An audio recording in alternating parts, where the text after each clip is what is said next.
just remembered I have to talk to Ashley about Gus's baseball game. I'm sorry, I just text her quick. Don't let me forget. Well, I think that's recorded on this end, so maybe you won't forget. I'll remember when I go to produce it. You just text me. I'll text you in like 2 hours. Remember the Hey. thing you said you need to do? I talked to Ashley about the baseball game. I did text her too. So, Yeah, now you're covered your ass, basically. Ass is fully covered. Come on, load up. Where is it, dude? Why isn't it here? He doesn't want to hear from us. Sometimes it like doesn't catch. Or I don't know. Oh, I did not. What is this? What is? I didn't do that. Is it there? What the shit? What? Look at everything else went great. I mean, someone's watching right now. We are live right now, but for some reason, you're not live. It's saying usually YouTube's like you're not live. It says it is. You don't look live. Do you have YouTube on your phone? Yeah. All right, so you just got the update the screen today. I don't know what the. Welcome to Tech Gurus. Your home there for it is. Problem solving. It's just laggy. Gross. Let's start this pig. You ready? This is the OKest Hunter podcast. Never pass on shooter bucks, because that's just meat in the freezer. It's your tag. You hunt how you want. This is OKest Hunter. You're back for another episode of the OKest Hunter podcast. Here we are. Here we are. Some of these hosts have these like, and now your host, Derek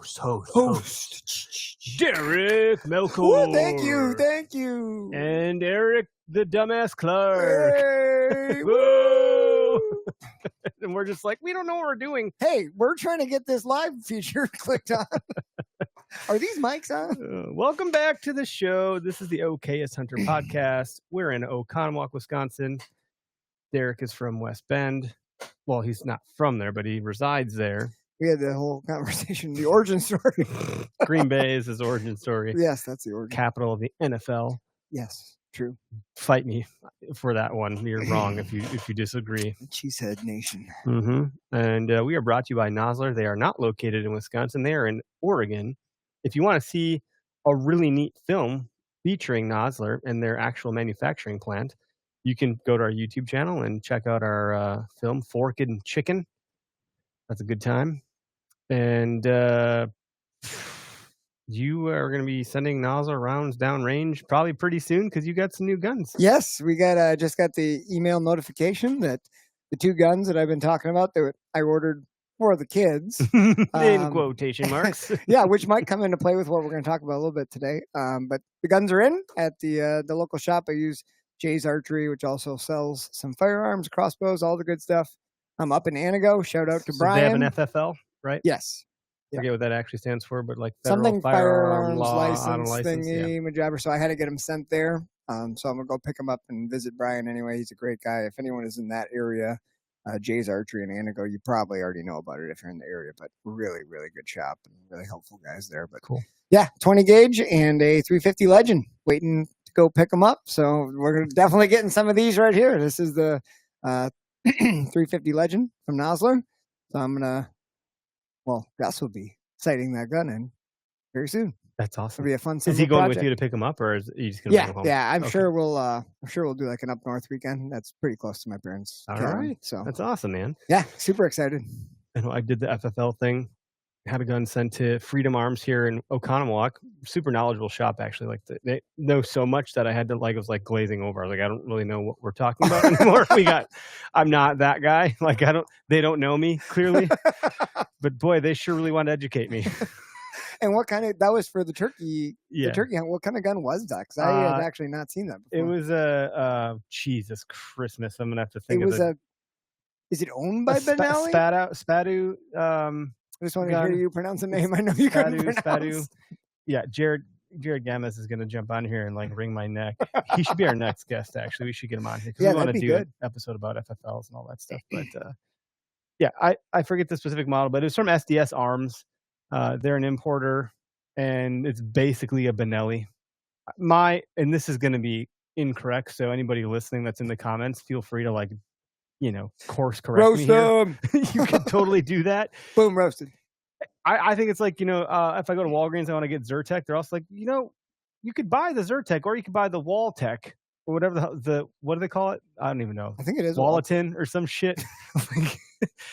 It's the same, but it's not, and I'm not going to pay the full price. So it's the same, but it's not kind of thing. But 100% of the repairs of anything that happens to this gun, anything that'll work in a Benelli will work in this gun. That's nice. So it isn't a total knockoff, that it's like some total piece of shit. Nothing like that at all. It seems like it's a pretty great gun. I do need to get some rounds through that freaking thing. Yeah. Before next turkey season. Yes. Let's do that. So anyway, so that Nosler, that's our presenting sponsor. Please go check them out, nosler.com. If you've never heard of Nosler, I just want to mention the Oregon thing because maybe you haven't, or maybe you think they're out of your price range. Well, with our discount code of OHP, you're going to save 20%. So that's on their trophy grade, their Whitetail Country, their Varmageddon. They have lots of ammunition. They don't have shotgun stuff, but you'll save money there. So. The clip in the video, the Fork and Chicken one, is short, Keegan condensed, and obviously we had a big hunt that he wanted there's a lot to of stuff you couldn't film. But and it was truly eye opening. Like going in, me, like I'm high strung, and when I'm on a hunting trip, I want to spend every second hunting, and we're like, we're gonna go to the Nosler. I'm like, oh yay! Like, can't wait to not be in the woods after traveling out here and taking my only days off. But going in and doing the tour in the facility was freaking awesome. Yeah, like I had no idea how ammunition was made, but seeing their process and seeing how freaking picky they are, anal and retentive, and like they have people just picking out like the most tiny imperfections.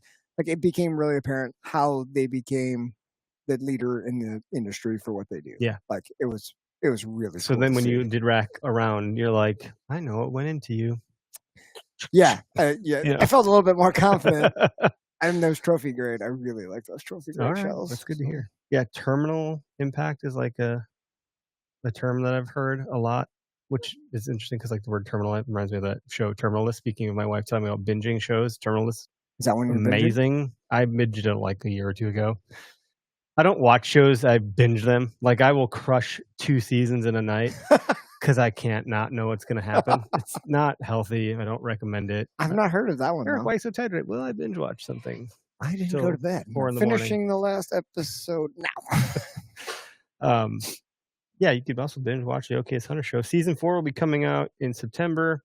We also got Foam. I'm just getting some of this house cleaning stuff out of the way in the front end here. But Foam Fest is live. I don't remember if I announced that last week or not, because I don't remember when it got punched live. I think you announced it. I think maybe you're right, because I think it was like the turkey camp weekend. I got everything up and running. So you can go to our website. Yeah, I think I talked about it. You can go to About and then Events, and that'll take you to the Eventbrite page. You can register. It's in combination or a joint partnership with Backcountry Hunters and Anglers of the Wisconsin chapter. And I'm going to just trip over everything I say today after having a whole weekend off. I'm like not ready for this. I didn't know it was Tuesday. I totally had a blip. It felt like a Monday. I saw a meme for that today. It was like 2 AI robots on a soccer field. And it said, like, when you come back from the long weekend and realize you totally forgot how to do your job, this robot runs toward the ball and then just completely whiffs and then falls over. Yep, that's my Tuesday. Did not feel like I knew what I was doing today. Still don't know what I'm doing today. Anyway. All of our partners, Rack Hub, Latitude, everybody you see on the screen here, Quick Trip and Gerber Gear are all just great friends of the show. We enjoy them a lot, and we talk with them on a regular basis. So, I would say, please, a lot of these guys have supported us for a number of years, actually, too. So use the discount code OHP, save yourself some money. We're going to get into deer stuff today. Deers! I'm over turkeys, I'm over shotguns, I'm over ticks and mosquitoes, even though that's part of early season. I mostly avoid it. I wanted to, Greg's not here, we don't have a guest. Derek, I look up to you a ton in the deer woods. I Shut just it. do. You have a really humble approach. You pay attention to things that others would overlook. Just intrinsically, you have this fucking ability to do some pretty awesome things. I like deer. So I don't know how to extract that from you other than, by the way, dropping pins. If you guys have not listened to dropping pins on our network, it's in this feed. So if you just start scrolling through OK's Hunter, you'll find dropping pins. I've debated whether I should extract it out and put it on its own, but I feel like it's a really good way to scratch the itch of like how you could improve your hunting journey if you're trying to really get on mature bucks and hunt and kill them. Having that in this feed, because we've kind of spanned this whole like swath, and on this particular show we don't do that a whole bunch. We're not really tactic driven mature like it's part of the journey, it's all fine, but it's shit, we haven't done a lot of that stuff since the Where to Hunt days. You did that back in the day. That's all we did then. It was like, how do you kill big bucks? You know, because that's what I was really freaking motivated to do. I'm still motivated to do that, and I know most of what goes into it happens off season, much like 80% of the content that gets produced with the clients that I work with, the good stuff. It's like 80% is like the planning stage, and 20% is what you actually see and goes into production. So to really kill a buck, do you think it would be 80% off season, 20% in season, or how would you like lay that out? Man, it's tough to say for sure, just based on, you know, all the different variables that go in different people. But for most people I know that are successful at big deer, it is for sure 80%, maybe a smidge more of off season, or even just thinking, planning, of course, prep. A lot of guys are in the woods still right now, preparing stuff, hanging stands, trimming lanes, getting that all kind of taken care of well ahead of time in multiple different locations. And then the hunting part, man, if you've kind of done your homework, the idea is you just got to show up. You show up, you follow the plan, whatever the plan is, and hopefully it happens. Yeah, most of it's prep. And now we're entering the part of the time of year where it's like the worst time to do it, because now everything is green, busy, it's hot, the ticks are out, the bugs are out. But a lot of people I know who are really successful deer hunters are not. They're not swayed by that, and they're going to spend. What do you do in the summer? Like, this is one of those things where people are like, "Oh, what if you got to do OK's Hunter full time? Like, what would that look like?" I'm like, good question, man. What would I do if I had all day to do this? I don't even know what the things are to do. I don't know what more you could do. You're already doing it. What would you do if you had summer to prep? Like, what are the things you ought to do? Where do you? There's a priority and an order of operations. That's not true. I think I have those things that's like the same. Like there is a priority of things you should do in an order of operations that you go through those different priorities. If you were to rank them from like maybe not least important to most important, but more so like 101, 102, 103, like what are the prerequisites to then do the next thing and the next thing? Like if you were to just be plopped in the woods, if I said, Derek, you have the next 3 weeks off of work, what are you going to go do? Where do you even freaking start? Man, it would be a combination of visiting new places, because I always want to just keep expanding, create as many opportunities for the next big one as possible. It'd be a combination of looking at new ground and learning it, and revisiting places that caught my interest that I scouted earlier this year, either shed hunting or spring scouting. Sometimes you'll go into a spot and it'll be interesting and you're like, okay, but you didn't really find what you needed to like really connect the dots. So it'd be a combination of going back in and trying to like get the final puzzle pieces and scout, and learning as many new places as possible. And even in the summer, that is possible. It's way harder to learn new spots in the summer, but it's definitely doable. What are you looking for then? Like, because sign is so covered up and masked and different. Like, and what they're doing in summer is not any hot sign in summer doesn't really like translate to fall sign. So are you looking for historical rubs, or what are you trying to find? Points on a map and go, I don't know what you're doing. This is what I mean. Like, I don't know what I would do. I'd be like, I'm lost in the fall. Put me in there in summer. I'm like, good luck. Yeah, it becomes a bit of a maze and a bit of a nightmare. But I mean, I feel like you pretty well know what I kind of go for and what I do. And what I'm doing mostly is picking, say, any property, because you're going to be limited in how many are within, say, 45 minutes or whatever your drivable distance is. You don't want to be driving too far. So it's not like you're just picking out the ultimate good looking ones. Any property, when I look at it on the map, the first question is like, where do you think all of the people will be? Where do you think most of the people are going? How can I scout this in a way that most people are not? So, like, even if that means, and I've said this before on dropping pins and in some articles we've written, but even if that means there's a main trail heading in from the parking lot headed south, walk 200 yards west, then head south. Just off of that main trail, it's amazing how many deer will call that place home just off of main trails, keeping an eye on people. And what you're going to see is way different than what those people see walking down that trail. So I'm looking for just a little bit out of the ordinary spots to scout, even if it's like a super high pressure, like some of the shit I'm hunting is super high pressured, well-known areas.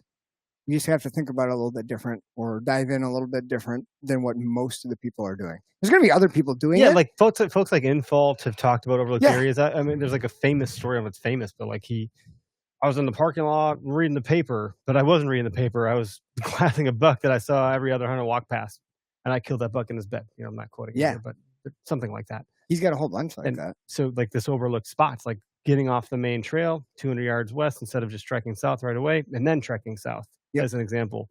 I think you've done a video on that exact tactic, if you will, on our YouTube channel.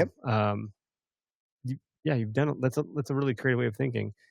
Again, with the summer though, like okay. So like, so the idea is, what am I looking for here? So you're looking at a property, looking on the map. Okay, what does that property have to have now? Are we talking about big deer?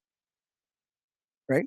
Talking about like going after I think bucks. so, right? Going like, after bucks. Let's just say bucks. If you can get after a mature buck, you'll get does, and maybe you want to do that early season. I don't really know. It depends what your goals are. So anyone will tell you this who's hunted big deer, especially big deer in public. You have to have a place where deer can get old. So what does that mean? You need somewhere that's thick, somewhere the deer can hide.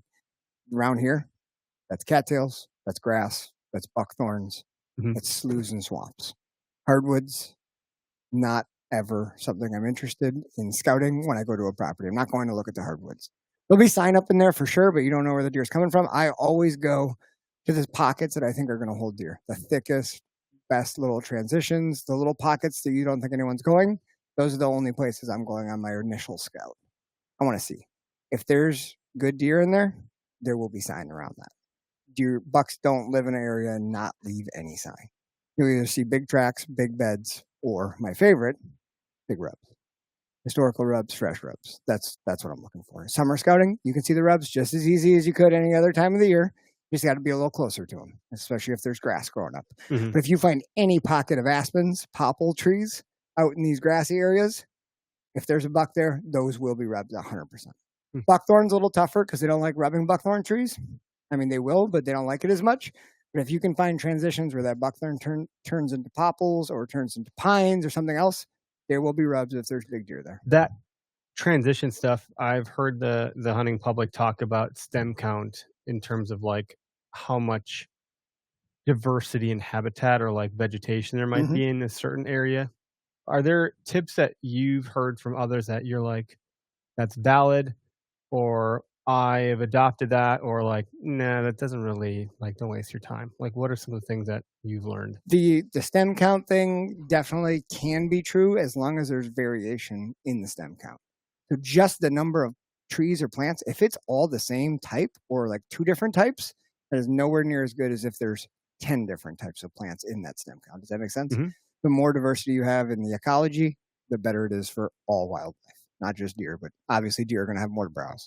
So yes and no. Like just solid stem count, if it's thick, there's some places that are thicker than snot and they're not worth a damn.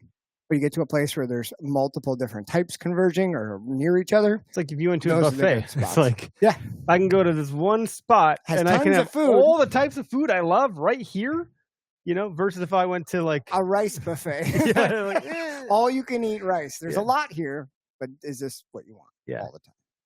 That makes a lot of sense. I asked that question because I've heard all the sorts of things like, oh, you know, in the early season, hunt a shaded area because it's going to be cooler and the bucks might be there. I mean, there's logic to all of the things you hear, but I think we can get fixated on that one thing we hear. Now we're only searching for stem count. Now we're only searching for like an area where the thermals are going to work. Now it's all got to come together, but sometimes you might leave one part out to swap in another part, or if that makes sense what I'm saying. It totally does. I don't know how to list. This is where I get really challenged in the woods all that stuff starts to swell together in my mind and swirl around, and I'm like overwhelmed. Well, And if everything is important, then nothing is. And then I'm like, I don't fucking. I throw my hands up in the air. I'm like, I'm gonna pick this tree. I don't know. and that's I think what is overwhelming for a lot of people. Not overwhelming. I think it's a tactic that people use to make it less overwhelming is to pick a tactic that someone said this works and then try to replicate that tactic.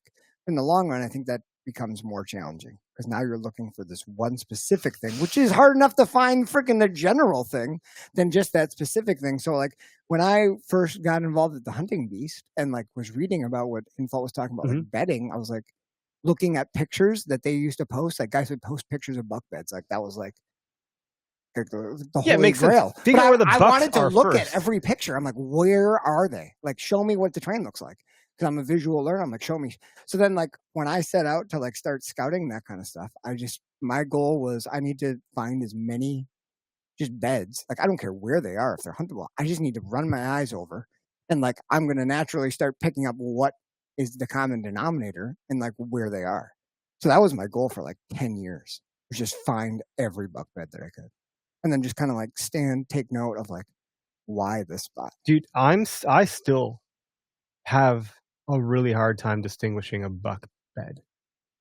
They're bigger, they're From lone. other beds. I've heard, yeah, just I'll find deer beds. I'm like, oh, it's a deer bed. Is it a doe bed, a buck bed? Like I struggle to like have the confidence to know what it is I'm looking at. It's yes, and it depends where you're looking. I know some of those properties, like your like you found beds when you went and tank trail comes with me last summer or whatever, and you're like, this is a buck bed. I'm like, how do you know that? back cover. Does want to see because they're usually in a group, right? So usually they want a visual and they'll face in different directions. A buck wants to be cozied up with cover, shade, some kind of little like back cover, deadfall log. And then he wants some sort of advantage, whether that's a river behind, whether that's a hill below, whether that's a thermal dump and he's at the bottom of a ditch. He's living solo. So he needs something to protect his weak side and he needs some kind of advantage to help him smell or see or hear. Around here, we haven't had like a super wet year in a little while. But man, when I was up in Peshtigo, the harbor area, which is like right off Lake Michigan, super wet area, and those bucks almost always wanted to be surrounded by water. So like tree stumps. Yeah. I mean, you can be totally, it doesn't matter what the wind's doing, doesn't matter what you can see. They can freaking pass out, sleep, and actually rest, and you cannot get there quietly. Nothing. No coyotes sneaking up in the water. Like, ultimate spot. They love the freaking water. Find a hump out in the water, and that's buck bed rubs all over. So that's the other thing. So you talk like rubs are nearby, so there is sign that you can see. I've come across like these. I don't even know what they're called, but like when you have that like little hump that you'd mentioned, like in a swamp or something, like a tamarack swamp, where it's like this raised area, and there's almost always some weird gangly tree with some shaggy bark.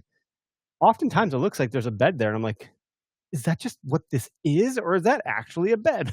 Like, because if it were a bed, I feel like that would be a buck bed.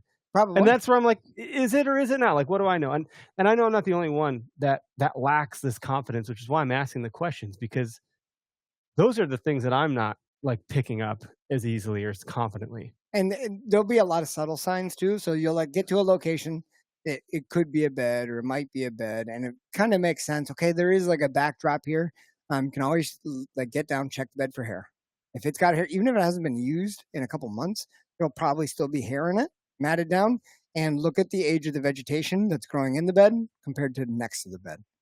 A lot of times you'll see where stuff has just been stunted, even if it's just a couple inches, where maybe that deer was using it in winter, early spring, everything started growing, the deer was still using it, and now it's vacated, so you're out there in summer, everything's freaking green and huge, but all the grass that's growing up there is 3 inches shorter than the grass around. Well, yeah, that was a bed. It just hasn't been laid in all summer. So those can be really tricky. The ones that are being used in late spring, late winter, early spring, when the deer start shedding, you're going to find piles and piles of hair. It's going to look like a carpet in the bed, right? Now, does that mean Much like my dog bed? You know? Does that mean he's going to be there in the fall? No, but you'll be able to tell by the surrounding sign. If you see rubs, I mean, you can get really good at aging them. He was using this early season. He was using this in November. is using this when, based on how old the rubs look. And what kind of trees, I would even say, is dependent on what season. If you're finding willows and tamaracks that are all rubbed up, I would almost guarantee you that's like October or before. Like 2 more Bigger hardwood trees, pine trees, and this is not always true, but like these bigger, like more aggressive rubs, almost always some sort of visual communication, signposting, flexing a bit in front of the other deer later in the rut. Not always. Yeah. No, that's kind of the rule of thumb. Thoughts. They're not related. They might be. For all I know, actually, they might be related, but they're we'll related. see. Everything's related. You have a good understanding of vegetation, just hearing you speak about all of this stuff. Like, you kind of understand the types of trees you're talking about, popple trees, willow trees, like this type of bark, that type of bark. They rub this, they don't rub that.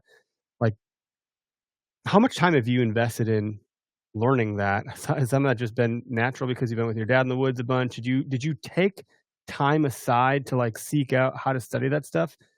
I'll tell you what I've been doing lately, especially in the spring with our kids. I've been taking pictures of plants like crazy. Because I'm like, is this freaking poisonous? Is this going to cause a problem?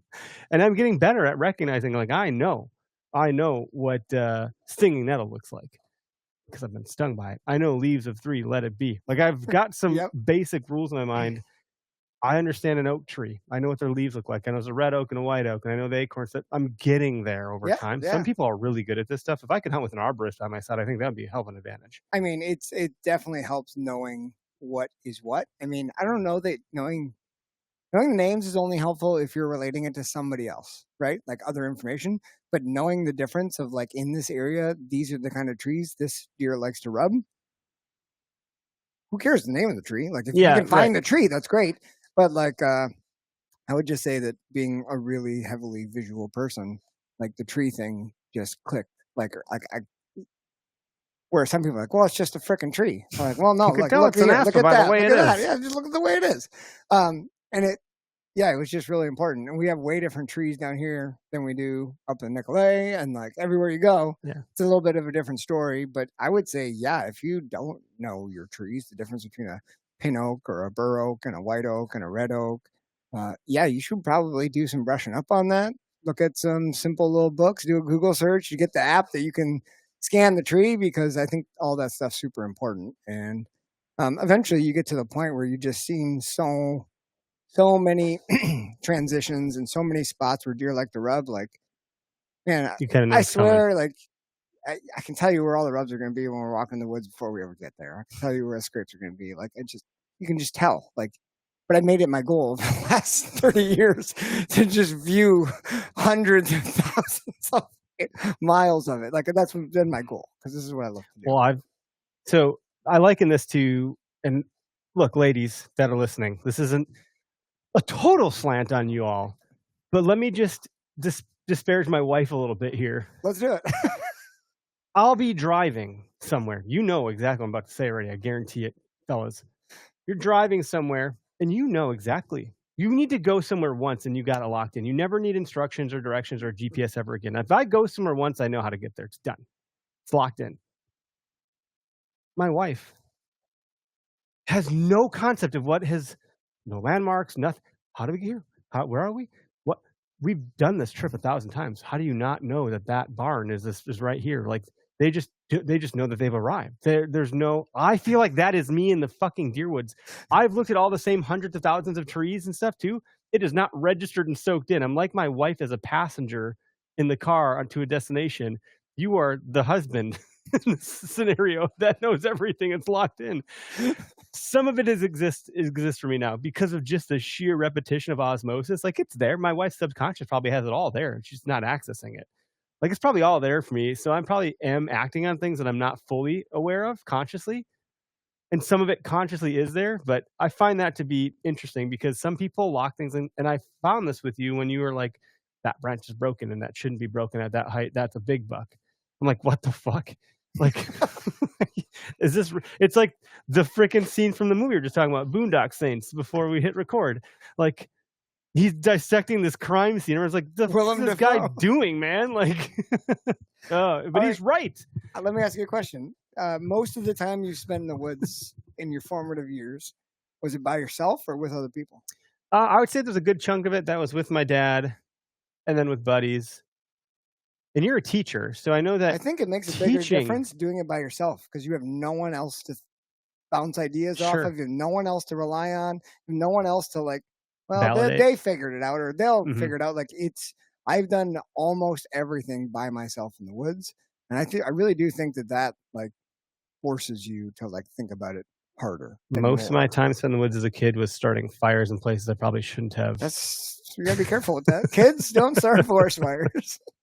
But yeah. So the second question, I did have a second one, and shocker, I remembered to come back to it. Something else I've learned from you over the years is putting trail cams up, and now we can talk about how this applies to summer because it is part of the topic here, I believe. Yeah.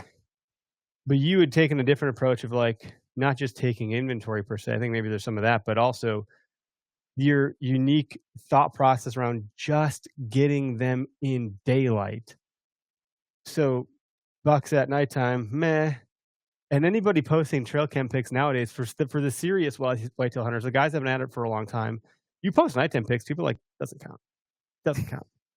Like until he daylights, and it's like ding ding ding ding ding ding ding ding ding, like, ooh, we got him in daylight, boys. Let's rally up, make a move. Like it's on at that point, you know. But you made it like a mission of yours for several years to just figure out where that's happening. Yeah. And sure. so I'd like to think about for you to share how people can think about that now into the summer, the late summer, the early season. And we've talked, we'll probably do episodes about trail cams as its own topic and strategy because it happens every year. Yeah. But this is a unique version of it now. I would agree with you in that, like, and people do this well into the season, and that's where the cell cam game has really been like super detrimental to people. Is like you see a picture posted of like, oh, he's nocturnal. I'm gonna keep waiting on him until he shows in daylight, and it's like on the edge of a field or in like open oak timber, and it's like keep waiting. You're gonna wait your whole. I'm that guy. season. I get so excited. Your whole season, you're gonna wait till that deer walks by in daylight. You helped me hang those cams last summer, and like hours later, deer show up. I was like, holy shit, there's deer here! Like I was so jazzed, just to like get it to happen. You know what I mean? So there's that. But like both of those cameras, for instance, that we hung, you had an idea of where you wanted to hang one of them, and we hung it very close to where you wanted to. It was a really cool spot, nice little opening. But both of those were back in the sticks, like they were in thicker cover, right? They were not out in the open. And by open, I mean like some obvious, not open areas, but like not fields. Yeah. Like open areas are good in the summer because deer want to get away from bugs. So being in dense timber, typically not great. Okay, good. Unless there's something noted there on for that. them to feed on. Yep. Like a deer doesn't want to get up and have to walk 400 yards to get away from bugs on a still day. Like that's why you go walk through any open grassy meadow type looking shit that's got brush in it, you're going to jump deer all summer because they're out there because when they get hot or, they get in the sun, they get buggy, they can get up, walk around. The breeze is going to hit them out in those openings. That's where they're going to want to be early in the season and in the summer. But most of the trail cam stuff I do is back in the sticks, is in the thick stuff. I don't run a lot of trail cameras over natural scrapes. I actually don't do much hunting over natural scrapes. I just don't like them. The only real scrape stuff that I do is when I'm scouting and I find a good thick pocket close to where I think that deer is bedding, and using everything kind of is related to like within 100, 120 yards of where I think that deer is going to be bedded. Even if I don't know which bed he's in, like you can tell where deer likes to spend a lot of their time with rub clusters and how much time they're spending. When you find all those rubs close together, different times of the year, that's where that deer to me is killing daylight. Like getting out of his bed, I feel safe here. They're usually around some thick cover, some groups of popples, aspens, whatever, and they're just making some rubs. Do you think they're waiting? Their range stays pretty nucleus or nuclear in summer because there's so much browse and so much food? Like they don't have to go to a destination plot. Nothing's died off yet. So when you say they're killing time, I think that looks really different early season than as the season progresses, because now they're traveling. Probably like some hormones are starting to hit. They want to like start to like mark the territory, get some signposts up. the food's further away potentially. In the summer, they're just living in they're like us being lazy binge watching. Like the potato chips are on my armrest, so next to me in the couch. I'm not getting up unless I gotta go piss. It's the difference between having all of your snacks on the table in front of you in the living room versus having them in the fridge in the kitchen. Yeah. Right? Like if you don't have to move when it's 80, 90 degrees, you won't. Mm-hmm. And that's what they do. And one thing that I found, you had mentioned before, like the what have you found not to be true kind of thing. The thing that I have personally found not to be true at all is that like the deer shift into their fall pattern, like their fall range in the thick stuff. But in the summer, they're like bedded right by a crop field. Now, don't get me wrong. I've seen them. They're bedded in the crop field sometimes. There are deer. They're like in the food. There are big bucks that are laying right next to the crop field. But I have my cameras soaking in all summer. Well, not all summer because I start hanging them in July, August. Yeah. That are in the same thick, nasty crap 3 miles from a field. And they live there all summer because they're doing what you just said. They're getting to that field maybe every once in a while, every couple of days. Yeah. But there's so much browse. If you have that variety, the diversity of habitat, they don't need that until like that legume is in its prime, right? Then they're gonna go eat it, right? When the beans are like, oh, there's some good solid buds on those soybeans, I'm gonna go eat those. Mm-hmm. But otherwise, that deer has 30 different things it can eat within 50 yards of its bed. And I get pictures of those deer all summer. Bachelor How many groups cams are all the you time. hanging typically? Because you've got a lot of properties. Got a lot of properties, and that's always the trick is, do I spread them out or do I like throw a whole bunch into an area where I think there's a good deer? I think I probably have like 20 cameras, 24 cameras, something like that. It's a lot to keep track of.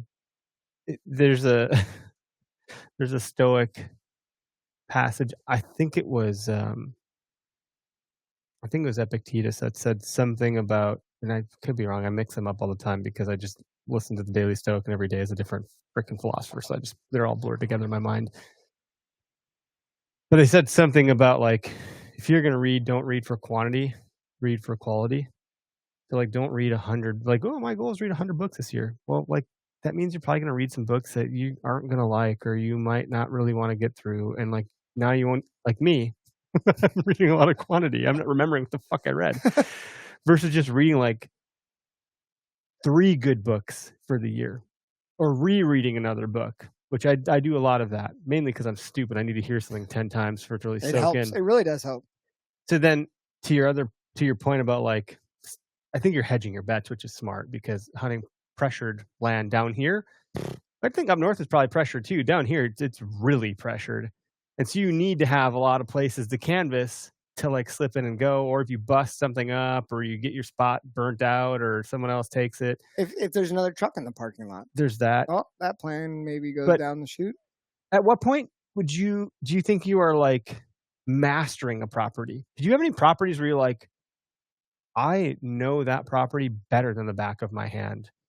Or is there always still something to get out of? Like a good book, you read it the third time, you're like, oh my God, I never read that part before, or it never resonated that way, or how did I miss that?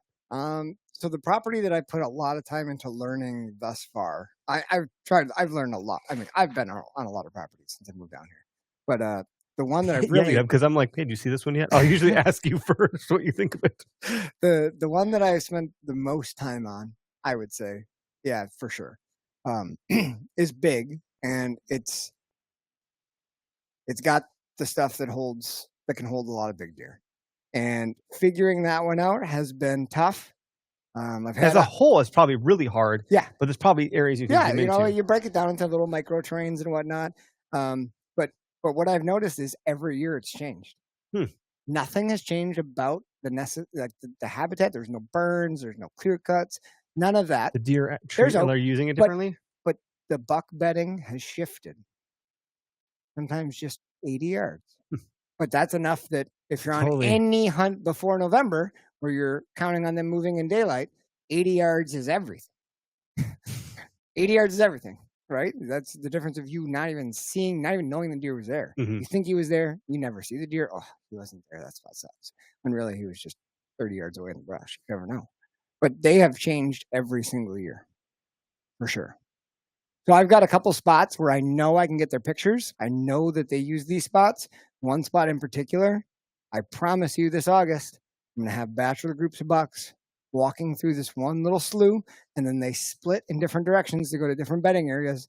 But I promise you, I will have them on there. This is what they do. They come down, they play the thermals along this bottom edge, so everything's falling to them, and then they hit this patch, and they either go to the bedding to the north or bedding to the west. And this is what they do. I almost killed one. Well, I shouldn't say that. I was very close to one. Opening day 2 years ago. I had that trail cam intel. I figured if I took this really long, nasty way in and I set up on the ground that the bucks coming in on this trail, if they were heading to the west, which was going to give them the wind, so they would turn into, it was a west wind, I can set up and kill this deer. Well, I saw a couple does that morning, but I checked the trail camera 2 weeks after I hunted it because I didn't want to go mess that spot up, so I just backed out the way I came. But when I checked that trail camera opening morning, one of the huge 8-pointers I was hunting was walking in on that trail. I have a picture of him stopped and looking exactly where I was setting up before light, just like 15 minutes before light. I was probably kicking dirt and making my little like ground setup, and then he freaking boogied right back on the trail. So I got 3 pictures of him coming in, stopping and looking, and then taking off. So right trail, but he wasn't going to come by in daylight. But that's a spot that I've got figured out. You got to figure out how to hunt it where they have the advantages. And it's dynamic enough where it'll change. There's a property here around me that is not huntable to public. I think some people do hunt it because they have some permission. I've talked to some guys that work for like the county. I don't think they get access. But I'll use it as a way for me to just get a bit of my deer fix. Yeah. Like I'll glass Go it. walking. I'll drive past all 4 corners of it. I'll post up for a while. Like I'll bring the kids. It's fun. But it's a freaking large chunk. And sometimes the whole herd is over here. Sometimes the whole herd is over there. I don't understand the rhyme or reason as to why they're not always here or always there. But the whole herd is always together somewhere, typically on this damn property. And I'm like, how human-like are these creatures? They're like, meh, that's just not where we are today. For reasons that like probably don't actually add up. And to reference the turkey hunting, when I talked about they're on their own timeline and they don't have any concept other than like the sun coming up, the sun going down, the sun feeling hot, their bellies grumbling or not grumbling or something spooking them. They're just doing what they do and letting it take them wherever it takes them. Like they're just in a raft on the ocean, and wherever the current and the waves are going to bring them, that's where they're going to end up. They might have a paddle where they can make some like choices, and they will, but by and large, it just seems like these creatures are of habit, and if you can find that habit, great, but that doesn't mean they'll always follow that habit. No. I think the term patterning deer is ridiculous. Because I think people think they're patterning a deer. I'm like, how many bucks are in a square mile? When you read an article that says like, oh, he patterned that buck, and then people have, like they do, but and there's some places where like early season, like Montana Milk River, they bed along the river in the only trees, and then they come out to the fields. I get it, but so many of those things are not patternable, or like maybe I'm just shitty at patterning deer. I don't know. Maybe they are patternable. Maybe you are shitty but in my experience, there's just so many options for areas for them to bed that and particular so many variables in the natural world that could bump it off of its pattern for sure that you weren't ever privy to, like a coyote, a bear, a fucking cougar. I don't know. I've seen turkeys scare the shit out of deer, and deer scare the shit out of turkeys. I watched it happen on a hunt. I was on the ground. I was hunting this river bottom. This is before I knew what the hell was going on. I literally watched a flock of turkeys. I saw them first. They're coming. Oh, there's some deer coming up. I'm like, oh, this will be interesting. There goes my camera. The battery dead, so I'm switching to that one. They finally run into each other, and they spooked the shit out of each other, and then they all left. And I was like, well, cool. There goes that hunt. Thanks, like, guys. Bunch of idiots out here. Yeah. So they were on a pattern. Both of them were on some sort of routine pattern, probably just opposite directions that day, and they scared the shit out of each other, and that pattern went to hell. Like, so can you pattern them? I think probably to a degree, but then what? Depending on where, depending on when, patternable, yes. Mm-hmm.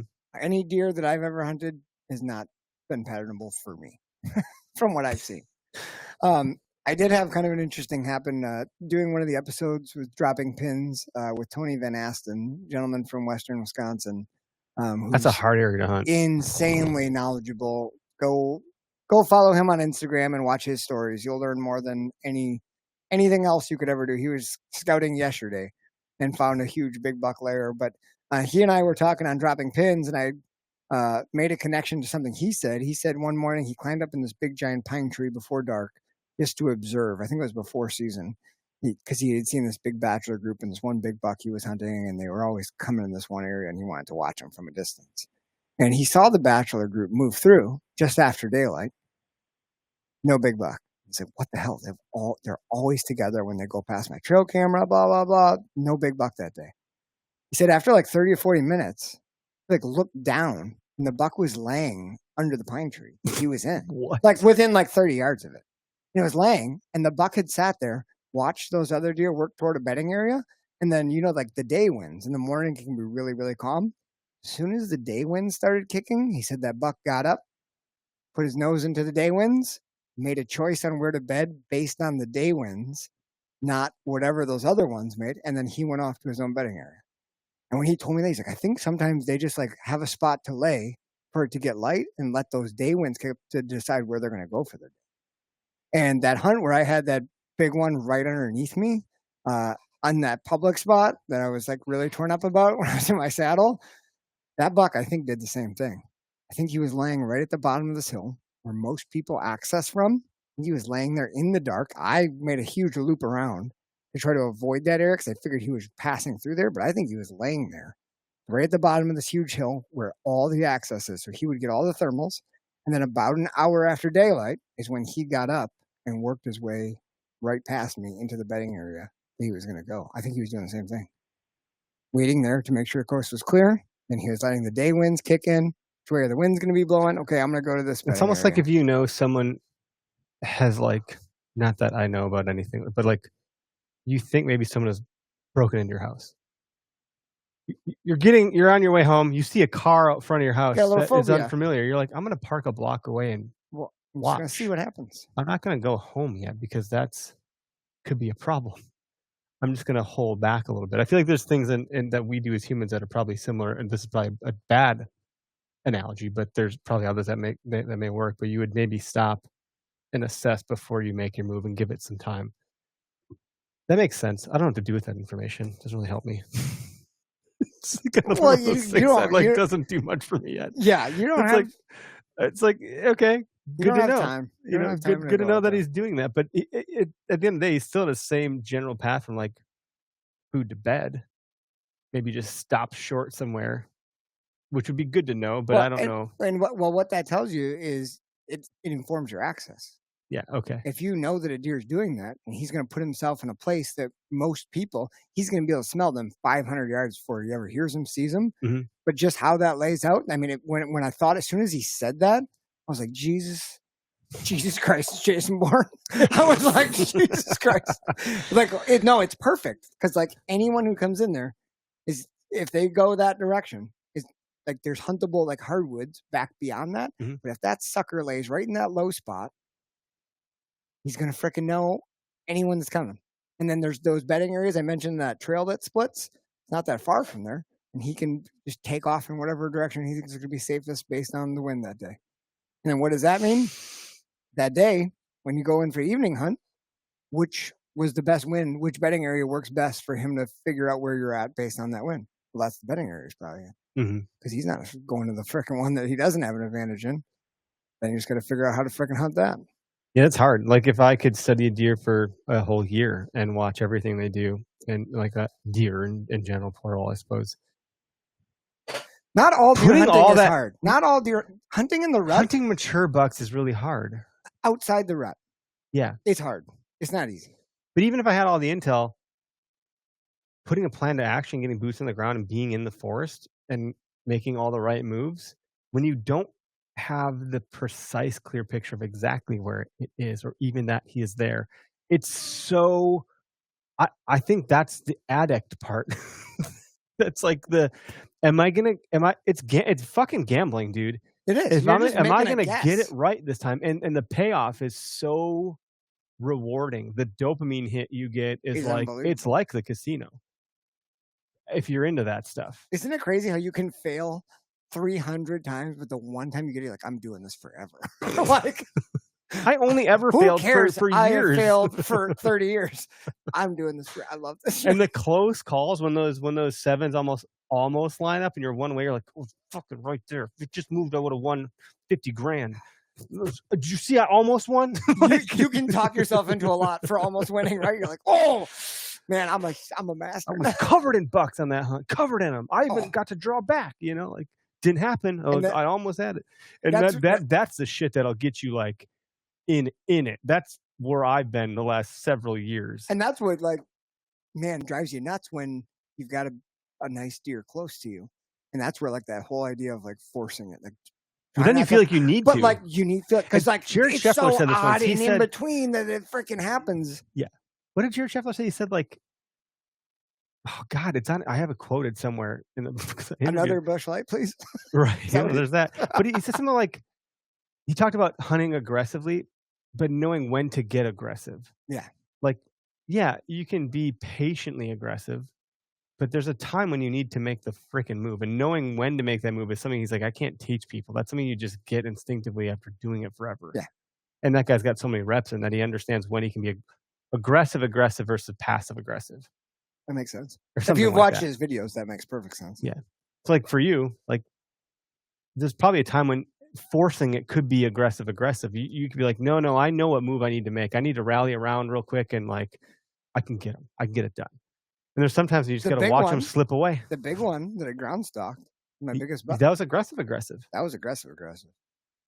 Because you wouldn't have got him if you didn't go make the move. I mean, maybe he would have happenstance his way over towards you, but like there's no way to know. And I would have passive aggressively like been like, I'm here.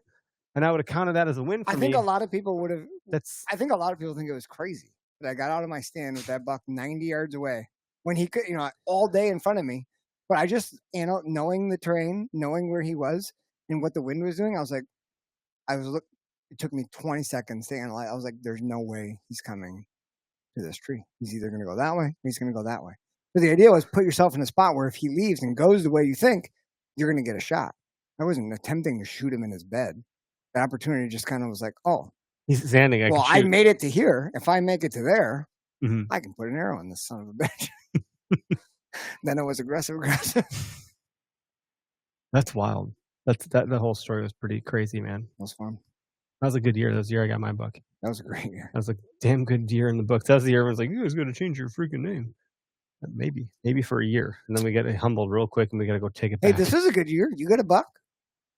Yeah, I got a buck. Craig got a blacktail. I got lucky and had a good year. And it was a good year. It wasn't like it's different. It was a year that I needed. I needed the year that I just had. I had to like know that I could do what I'm trying to freaking do, even if it is on 2 bucks and 2 hunts. I suppose so. And got arrows off. I lack the ability to like give myself that kind of credit. Yeah, think about it that way. Yeah. Then you mentioned this before, but not having all the pieces of the puzzle makes you feel like you don't know what's happening. Mm-hmm. Not having all the time to like be in the stand to see what's happening. So if you don't have all the pieces to know what's going on, you don't have all the time in the world to sit. Like when you do have time and you're like, God, I hope this works because I don't really know what's happening on this property. Like if you can get it done in that fashion, that's the hardest situation. And that's where a lot of guys are. Yeah. I think that's probably, you're right. That is probably the majority. And it's tough. If you don't, what was I going to say there? If you don't have, a lot of us don't have a ton of time, or we don't make all the time, or we could do a better job, but we choose other things instead. Like it is a prioritization thing. I'm not trying to excuse it all away. Like you're a busy guy, you make a lot of time to handle it, and you balance it fairly well until you don't, until season hits and we become like totally until September hits. But that's what I was gonna say. Sometimes falling back on a property you do have a lot of context around and history with could actually be a lot of help.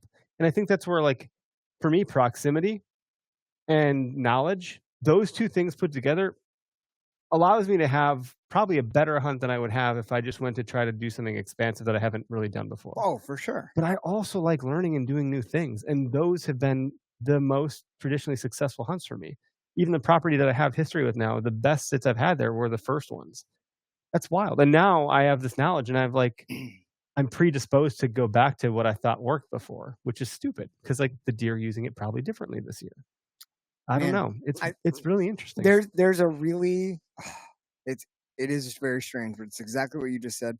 There's an inverse relationship with all the Yeah, if spots. this is like on a chart, like with all an the axis spots chart, you and know, a Y and an time, X coordinate. all the spots I put time into and Mhm. hung trail cameras and made mock scrapes and set up kill trees. The inverse relationship between the amount of time I've just spent doing that versus the success I've had picking a tree with the stand on my back, walking in the first time is insane. That's so I have weird. killed so many more Talk big about deer patterning. just randomly going in and being like, okay, well, this kind of makes sense. I'm going to go. Were here. those all ruddy hunts? Not all of them. Okay, mine are. Some of them. Mine are. Some of them. And I've had, boy, if I could capitalize on half the opportunities I've had, I'd have 4 more deer in here. Both bucks I shot this past year were in trees I'd never seen before. Mhm. Gun and bow. There's something to that. And that could be sign, but there's people laying down sign on public land all the time across all sorts of areas of the piece that like that theory kind of holds up, but I don't think it really does if you were to consider how much you don't know about everyone else accessing the property, which I learned last year on the property I was hunting. That I was like, there's like fucking 8 other dudes out here. I thought it was like 2. I think if you take 2 things away from this podcast, it would be if you don't know where to go or you're in a slump or there's people in your spot and you're going to go to a new spot, I think you do 2 things. Number 1, you walk in a unorthodox way. Okay. So that like instead of walking in down the trailhead, walk down the road 100 yards, 200 yards, then cut in or split off the trail and walk parallel to it. Go in a different way and then scout your way in and pick a tree. I think can be some of your best hunts. If you're throwing something the deer are not used to, you're throwing something new at them, coming in at a different angle, they're set up because they're used to this. Now you've done something different. I think that is a recipe for success in the later stages of the season. Yeah. Ish. Early season, you probably maybe would want to have scouted that a little bit because it's so much harder to set up early season. When there's foliage everywhere. It's very hard to go in you and probably just wouldn't pick even a have like tree. a good shooting range. It's almost Not impossible. to say public land is something you can really do a lot with anyways, but like you'll have a better idea. Yeah.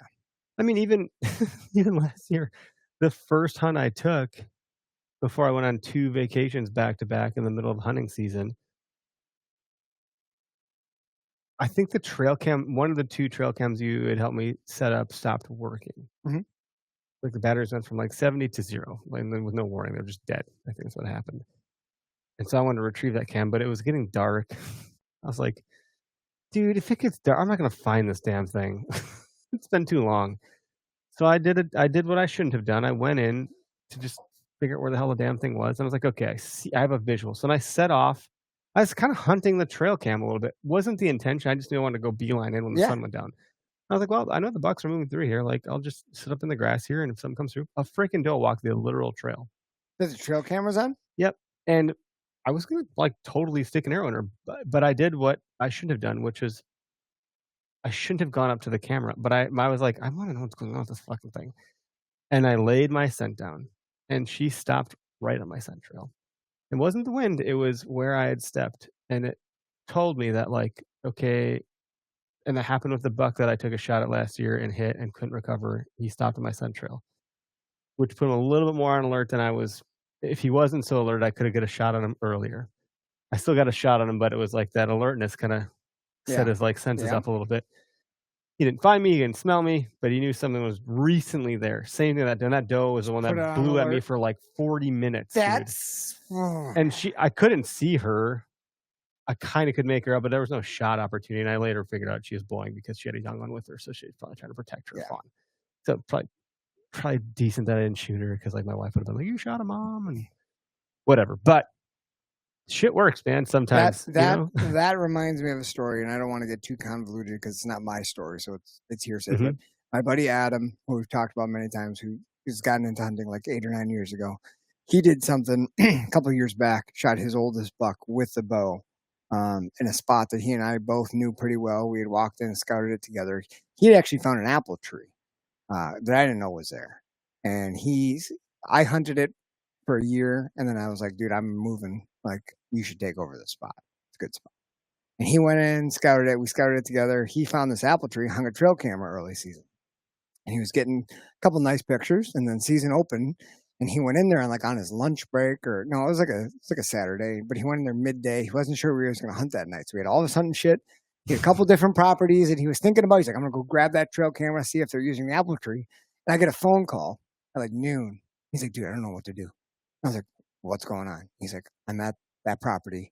Explained it. And he's like, I found this apple tree. I hung a trail camera. And I made sure when I walked in that I didn't walk in on the trail, that like if something was good on it, I could hunt it, because that's what I always told him.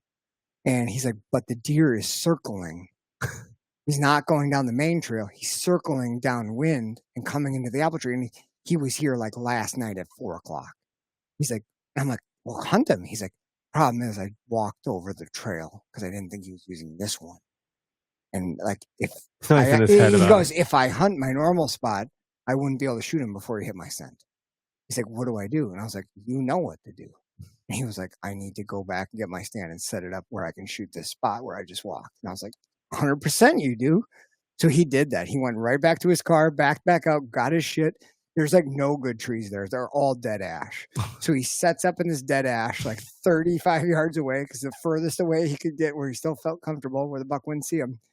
That buck got up at 4:00 and for an hour rubbed little willows and tamaracks and ripped them and shredded them, and he had to watch that. It was like 50 yards. Which is so cool. Just tearing it apart. And then the buck came in. He freaking shot it. He hit it far back because he was holding his bow back. He was worried about the deer seeing him. So he held his bow back for like a long time. Was shaking, shot it far back, thought it was maybe liver or guts. So we left it overnight. Our buddy Dave and I drove up first thing in the morning, helped them trail it. Got a blood tracking dog. The deer only ended up going like 110 yards, but we found it. It's like 5.5-year-old buck. Oh my God, 5.5. And he got it because he had that right mindset of like, shit, I just walked. What do I do? Oh, I can't let him hit the scent. This pattern will be done. Everything will be done. So he made the freaking right call. That was like his 4th year in bow hunting. Yeah. And the kid freaking did it. Huge 8-pointer. I have heard that so many times. I heard it from you, but I'm such I don't know if stubborn's the right way, but like I remember my parents tell me, like, I have to learn things the hard way. I think that's most people. Yeah. But I had to learn it for myself, even though I knew it to be true from other people that I trust and like respect. I was like, yeah, you're giving the deer too much freaking credit. Are they I really? did it, They're and I not was like, one little step. I don't think so. I was like, okay, that's kind of true. I really want to get it done without them being on alert. Okay, I got it. But then it fucks with you too, because you're like, that's what happened with the hunt where I shot the deer last year, didn't recover him, the one that was alerted. I was intending on hunting a little further in, and then I got to where I want to go, and there's another stand. And that's not to say that that's a problem. Maybe another hunter would have come to that stand. Absolutely. Then I had to like your trail back, and I was like, oh, and you never want to do I that, already right? had done that. Like, but there's nowhere else to set up. I was like, I had already a thought of like, ooh, I could set up here, but it was like the bear that wanted to see the next mountain. That's always what I want to do. I just want to like go a little bit deeper, a little bit further, a little bit deeper.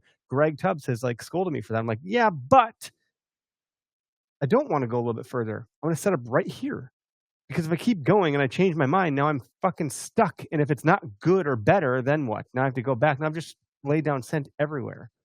I don't know. These are the things that like fuck with you as a deer hunter. I'm swearing a lot. I'm sorry for the kids in the cars. I'm a thorough believer in 20 yards at a time. Like Dom from Fast and Furious lives his life quarter mile at a time. I'm living 20 yards at a time. And what I mean by that is when you get to the area that you're interested in, or you're seeing sign, if you're just scouting your way, when you start seeing it's good, but you still have that itch of like, well, shit, if this looks good, what's it look like up there? And there's still terrain. You had better have, this is almost like calling for turkeys is the same thing. You don't call for a turkey to like locate them if you don't have a place to sit down. Right. Sit your ass down and shoot. Like, don't call unless there's a tree nearby somewhere you can set up. Because if that Tom hammers 50 yards away and you're standing there with your freaking ding dong in your hands, like you're screwed. Mm-hmm. So like you don't call unless you have a place you can set up. I want to see if that tree is the one. Like if you want to go further, you had better spot a tree that like you think that could work. Mm-hmm. If worst comes to worst, I could still shoot back to here, and if it looks still good, you pick another one. 20 yards. Man, I had If some you can't trees- make it work, oh. then maybe think twice about going a little bit further. Or if you're comfortable setting up on the ground. You know the property that Greg hunts that Yep. you have to access it. Well, you don't have to, but you can access it from the farm, but it's also accessible from public. But it's a whole like different ball game. And there's egg on both sides. It's a long horizontal property, and on both ends there's egg and egg. So I'm like, these deer are either coming to this field or going to that field. So like Greg, when he says go deeper, I'm like, go deeper. That's like, I'm either just getting closer to another beginning. Like, it's probably true. I'm like, bro, if I just set up here, the chance of them, I'm just gonna bet that they're gonna come this way tonight. And if they do, I got them. If they don't, I won't even see them. But if I go deeper, then I'm gonna like kick them up because they're probably bedding in the middle of this damn horizontal freaking property. And he's like, oh, you should have gone deeper. I'm like, bitch, please. Deeper is relative here. Because if I start on the other end, you'd say the same damn thing. And It's the same difference. Yeah. It's a horse apiece here. Like I totally will stand and die on this hill and defend myself against him with this one. Maybe he's right. He knows the property well, but also like I was like, I don't know, man. Here's another thing though. The further you get, the deeper you go, the 20-yard thing, like pick a tree, but also you better be walking different. Because if you're in a spot you think is good, like remember, my whole goal is like 80 yards from where that deer's bedded. So if you're getting close, you're making noise, you would better be going 2 or 3 steps and then looking for the next tree for 30 seconds. Because if you slow your gait down, they won't be able to tell necessarily that it's a deer or a person walking. But if you freaking walk your ass in there, they're going to be able to tell. And then they're either going to blow or they just won't get up. Right? They might have heard something that was like, I don't know what that was, but Ting. I think I'll just stay here 10 extra minutes. That's no freaking sweat off their back. Then you're like, oh, that spot sucked. Really? Deer's just laying there right where you wanted them the whole time, but you made too much noise.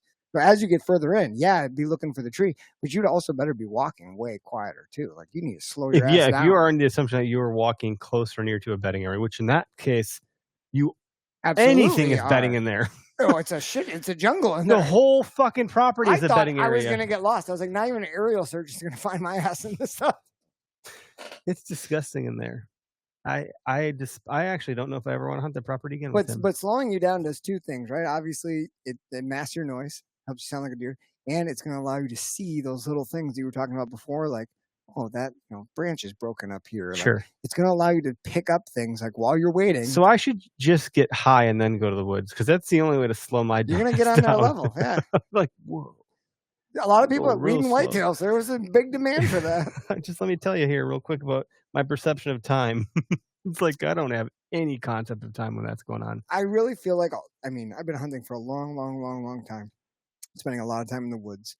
Not a lot of things that I've done over the years have changed that much. But the one thing that's made the biggest difference is being quiet when you get close and thinking about how you're getting in there, slowing down. I've always been like get on stand, like, let's go and get in there, and then like quiet once you're there. Getting in quiet and taking that extra time has been so hard for me because like the anticipation is so high that I usually just want to bust in there. But really going slow and like freaking stalking to your stand has by far been the biggest factor.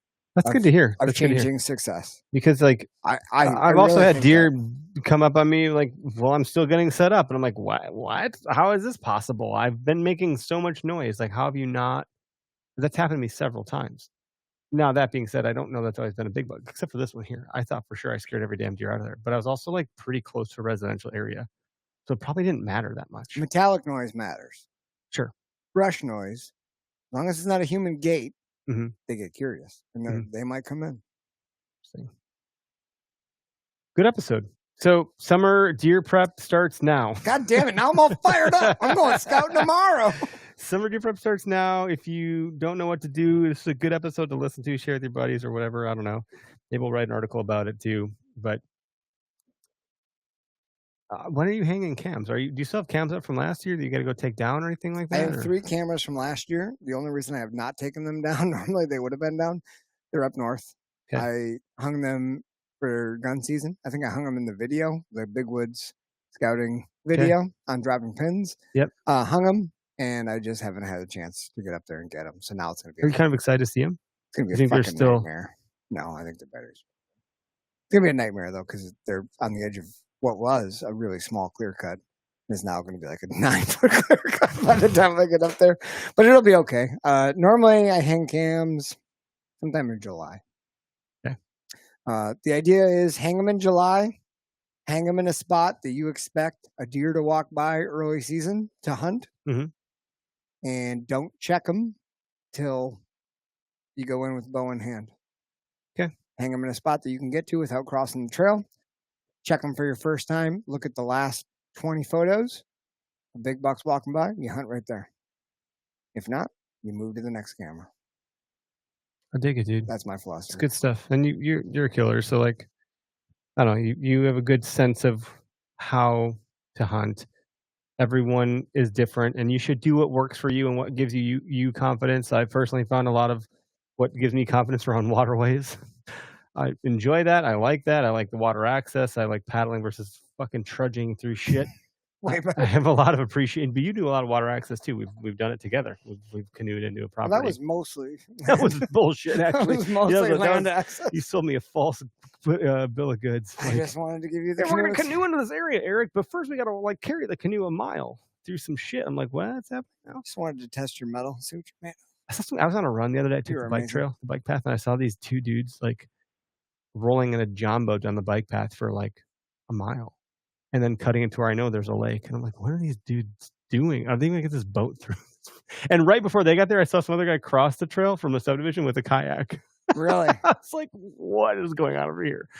I almost want to like. I had my boys with me. They were scootering, and so it was just like a shit show. Anyways, I'm like running a mile deep on this bike path, and I see this thing up ahead. I'm like, "What could that be?" You knew what they were doing. You knew. They both had collared shirts. I was like, "Are these guys like DNR people? Are they from like the conservancy?" Because like I know there's a conservancy property over there. They like, oh, because who the fuck wears collared shirts doing this kind of stuff? That is true. Both black collared shirts. I was like, I was trying to look back. I was running like to not make it look like I'm looking at them too much, but I'm like, is there a logo or an emblem that I could pick out here? And then the random dude that just bogeyed randomly with a kayak, that guy disappeared quick into thick stuff. Maybe like, those were the guys. so Yeah. I was like, whoa. I So had that seen- kind of access is fun though. I saw a YouTube video from a gentleman that I follow through moose shed hunting stuff, oh yeah. and the title of the video was like going to remote, deep backcountry lake in search of moose sheds. Oh good. And I clicked on it, and the first 7 minutes of the 10-minute video was him portaging a canoe by himself Oh yeah. through the fucking woods, not a trail, through the woods, just trying to go through the Dude. woods like a time lapse, like 3 miles to a lake. Was it one of those Kevlar canoes? Yeah, it was a Those Winona. are pretty dope. It was. I mean, it's light, but still, like Still. he's getting. And I was like, "What?" And I would do that. I was like, "I would do that." Yeah, for moose same. sheds. I have a problem. Like I we'll wrap it up here, but we were at a cabin over the weekend, which was just a delight. Honestly, it was so great. And there was a deer. While we're fishing, this deer is just this doe, just eating all the leaves on the trees. She's just hanging out across the river from us, just mowing. That's Her- cool. There's a doe. There's a fawn somewhere on the property. We didn't find it, but the owners did, and they sent us a video. Like, there's a fawn on the riverbank somewhere. If you want to look, just laying there. With baby raccoons. There's awesome. owls on the property. Like, it was really fun. But And your kids got to see it all. oh, dude, it was great. And so we paddled to. I wanted to get to like the lake. It was a hike. On a map, it doesn't look far. In real life, it was way too far. I was in a rowboat, which dude, those things are a pain in the ass. They're just a pain in the ass. And I'm like facing backwards, going the direction that I need to be going down a river. My wife's in a canoe with my daughter, which is its own funny thing. 'Cause my daughter's like, "You're not doing it right, Mom." I'm like, "Oh my god, this 7-year-old girl's like telling her what's up. This is hilarious." You're like, "Hope we make it back as a family." And at some point, Holly's like, "You know, we got to go back upstream, right? Like, we have kids. You do this all the time. You take it too far." And I'm like, "No, we got to get to the lake." Like, I'm dead set. Like, we're going to the fucking lake. And if we get to the point that I'm after, which we didn't, because that point was into the lake a big lake. And I was like, fuck, we're not going to make it there. These kids are already done. I got to save some energy to get back with them. If I do this, then we're going to lose it. How strong was the And- river? It wasn't too bad. Not It wasn't too bad. But doable. I wanted to catch some fish in the freaking lake for the kids, and in my mind, I'm like, we don't get this lake, we're not going to catch fish, and like the whole trip's shit because like the kids didn't catch fish. The river's like this huge. We saw a pike take down a muskrat or a bird or something. It was intense In the river? dude. It was wild. My wife's like, that's the most savage thing in nature I've ever witnessed in my entire life, firsthand. It was cool. So like, there's big fish in these waters. I was like, this is gonna be great. I didn't catch shit on my spinner. Like I was throwing a MEPS. I've never not caught something on my MEPS, especially in a river. Nothing. But the whole point of the story is like, I probably took it a little too far. we get all the way back, and Shout it's out like to Holly. it was a drag. It ended up being everyone's favorite part of the whole trip. It's memorable. I love pushing the limits like that. I can't help it. So like you had the canoe on the back, and like, oh god, I love that shit. I don't know that I'm going that hard. When you're like, oh, are you sure you're gonna keep up with me? I've had people tell me that my whole fucking life. Like, yeah, I can keep up. I can do this shit all day. Yeah, you I can. love it, man. I love that part of it so much. And if there's one thing you want your kids to take away from it, it's like that sense of adventure and like don't be afraid To push it a to little push. bit, and let's go. To be Let's go. uncomfortable. Like, Be uncomfortable. Yep. That's okay. That's where the fun happens. That's where the memories and happen. uncomfortability takes a whole new meaning when you got two kids. Both my boys are leaning on the same damn side of the canoe to grab like lily pads. Or I'm like, God, Do I just let it quit flip? fucking leaning because like I can't. I'm shifting down, and you know how hard is the paddle, and the whole boat's doing this. I'm like, can you just sit in the middle? Get in the middle. And like I'll tell them, they'll snap to, and then they slowly couldn't even help themselves. Back off they go. I'm like, son of a bitch, get to the middle. How many times did I tell you? Sorry, Dad. Now I'm one of those dads, right? Like I'm bitching at these kids. I don't know how my dad did it, but we used to go on this little backwater channel that my dad found up north and in the Nicolay. You put it on this lake, a little bitty lake. You paddle across the lake. We take the canoe. It was me, my dad, and my mom. All of our fishing gear, life jackets, blah blah blah. You'd have to portage like 300 yards. You take out like an anchor, all of our fishing tackle boxes, all of our stuff. We're carrying the canoe. It's like through the woods. You're going over blowdowns and stuff. And my mom's a little lady. She's strong, but she's a little lady. And Dad's trying to manage it out. We went back there. I was pretty young. And you put it into this like little river. And you paddle this river. It's all full of blowdowns and lily pads and shit. And the beavers had actually dammed it up. Oh, that's crazy. Okay. And bass and pike had gotten in there. And they had just kind of hung out there. So the fishing was phenomenal. But in the summer, it's all shallow, stagnant water. There's fucking lily pads everywhere. So you do all this work to get back in there. You can't make a cast without getting... Who got snagged every fucking cast? Me and my mom were just getting, and my dad's like just trying to put his line in the water, and I don't know how we did it. We went back there many times. My kids got mad at me. Some of the best memories of my childhood. Dad's turn to cast. Okay, like I gotta throw the dad lure. Okay, like dad's got, and you can in a river. You're supposed to like cast upstream so the bait swims downstream. That's I think is accurate. That's how I've had success. So like I'd pass a spot, see fish, pass it, then I'd cast, and I'm like, I'm gonna get one, and I'm like, I want to get a big one so these kids understand. Like Daddy's boss. This will be, and I'm not that, yeah, but mostly like how exciting for them. Yeah, because all they've ever caught is like little bluegills and perch and shit, and I'm like, I want to get like one of these 40-inch fucking northerners that I've seen swimming around here. Like they'll bite. Come on, it's a river. Like I'm up north. Dude, I think these fish were fished hard. It was the middle of the day, and Holly's like, don't the fish not bite in the middle of the day? I was like, shut up, you don't know shit. She's right. they didn't bite. I took the canoe out the next morning by myself to have some peace and quiet so I could put on some. I'm like, look, I'm going to take the canoe by myself. I want to go back to some of these spots. Give me like an hour. So I woke up early before anyone was out of bed. I did my thing. Dude, nothing. I was so disappointed. I really am an okay fisher. So, anywho, adventure. Cheers to adventure. Do you have any water spots you're going to be trying to get at this year? With water access? Yeah, I got one. We should do. I think we did a hunt like together, ish. Like we embarked together. Well, at least the last 2 years in a row, we've done some together hunts. Yeah, we should do some more. Yeah, we should do some more. And we could do it on a property neither of us been to, which would be really hard to figure out because you've been to a lot. It'd be fun. So we'll figure. I've got a few water properties I've not been to. Okay, my solo canoe, man, I love that thing. Except, I don't know how well it could handle a big buck or a large doe because the deer I got was pretty small. The back. I think I need to get the new. I think I left the paddle somewhere because it's got the kayak paddle. Where it is? Oh, I thought you meant the paddle drive one. No, that's at Greg's house. Yeah, don't leave that somewhere. 'Cause that's like But that very one, expensive. that one can only work in certain waters. Yeah, that's not as ideal as the solo. The solo canoes. But I use it with a paddle, and that Mm. I think you did once too. Maybe it doesn't. It's not as great as when you're doing the double. the double. Yeah. because it functions like a kayak. So I was The struggling. double is way better. Yeah. Way Yeah. better. I was losing a lot of ground between paddle strokes, even with my bent shaft paddle. Taking Gus out in the big canoe. Well, it's not a big canoe, but it's like a The longer canoe canoe, aluminum. yeah. You know, a big aluminum canoe. It's like a 3-seater. Him in the front, be like, "Hey, buddy, you should do some paddling." You know. Well, like 3 paddles turns into like, "Oh, let's play with paddle in the water." And then I'm like trying to like correct because he's like pushing and pulling. I'm like, "Geez, hey, maybe just keep the paddle in the boat for a little bit. You can actually get somewhere." Good God, kids. Fun Kids, times, kids, good kids. memories.